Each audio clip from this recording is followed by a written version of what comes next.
এই সময় প্রচুর পরিমাণ সজনে ডাঁটা পাওয়া যায়। সজনে ডাঁটা আপনারা অনেকভাবে রান্না করে খেয়েছেন। আমি আজ নিরামিষ সজনে ডাঁটার ঝোল করব উচ্ছে দিয়ে।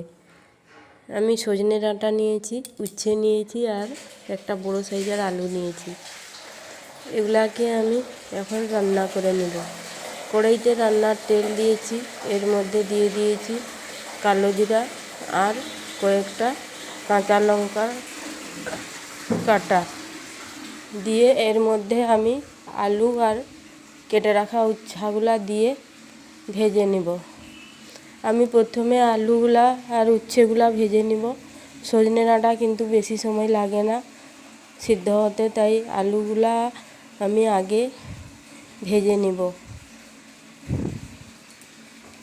আলু উচ্ছেগুলা একটু ভাজা ভাজা হয়ে গেলে এর মধ্যে আমি সজনে ডাঁটা দেব। এখানে আমি পরিমাণ মতো লবণ দিয়ে দিয়েছি আর দিয়েছি হলুদ গুঁড়ো। আলু উচ্ছেগুলা ভাজা ভাজা হয়ে গেছে, এর মধ্যে এখন আমি দিয়ে দেব সজনে ডাঁটাগুলা।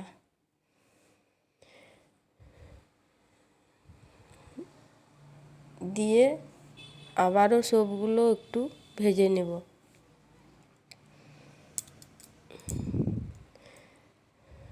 ভেজে নেওয়ার পর এখানে সর্ষে বাটা, কাজু বাটা, পোস্ত বাটা আর আদা বাটা, জিরা বাটা দিয়ে দেব আমি। দিয়ে একটু মশলার ঝোল দিয়ে আমি এটাকে ভালো করে কষে নেব।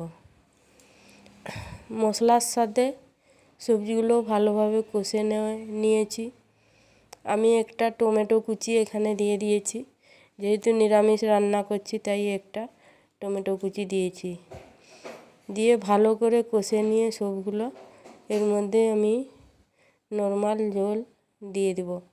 ভাজার সময় সবগুলা উপকরণ ভালোভাবে ভাজা হয়ে গেছে, তাই অল্প পরিমাণ ঝোল দিয়ে এটাকে আমি একটু ফুটিয়ে নিলাম, একটু ঝোল ঝোল করে নামালাম।